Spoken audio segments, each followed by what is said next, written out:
মান্না ভাইয়ের প্রতিচ্ছবিটা তার ফেসে আছে কিনা দেখেন, একটু দেখেন।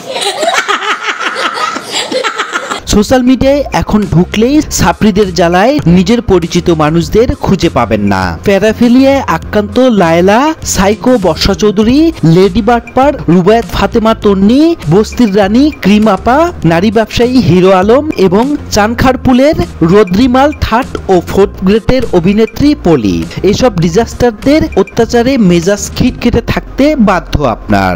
এখানে ডায়মন্ড দেওয়া ধরুন ফেসবুকে আপনার একটা সলিড অ্যাকাউন্ট আছে, নিজের মতো করে কিছু পোস্ট করলেন, কমেন্ট করলেন অথবা নিউজ ফিডে স্ক্রল করলেন, কিন্তু সেখানেও শান্তি নেই। আপনি এসব কলেরা জীবাণুদের দেখতে না চাইলেও এরা আপনার 1950 বায়ু উঠিয়ে ছাড়বে।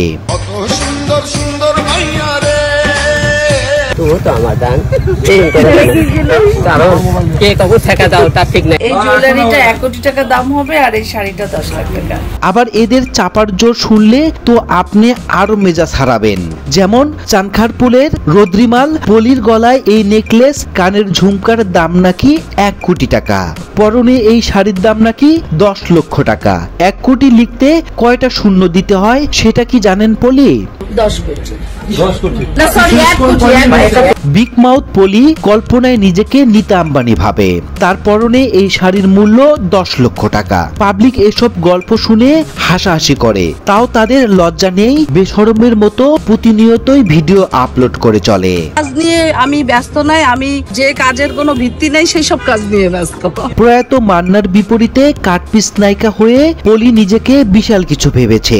জীবনে কত নায়িকা দেখলাম, কিন্তু তার মতো ফালতু ব্যক্তিত্বহীন মহিলা কমই দেখেছি।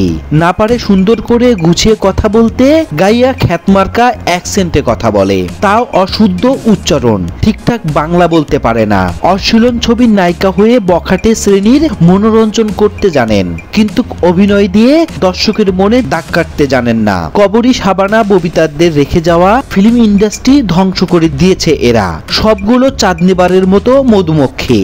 সাকিবের স্ট্রাগল আমি খুব একটা করছে মনে হয় না। পলির পিছনে সস্তা ইউটিউবারদের লাইন পড়ে যায়। সাগু ইউটিউবারদের কিভাবে এন্টারটেইনমেন্ট করতে হয় সেটাও তা জানে না। চাঁদনিবারের চম্পাকলিদের মতোই তার নখরা। প্রডিউসার খোরশেদ আলম খসরুর মধুমক্ষী ছিলেন এই পলি।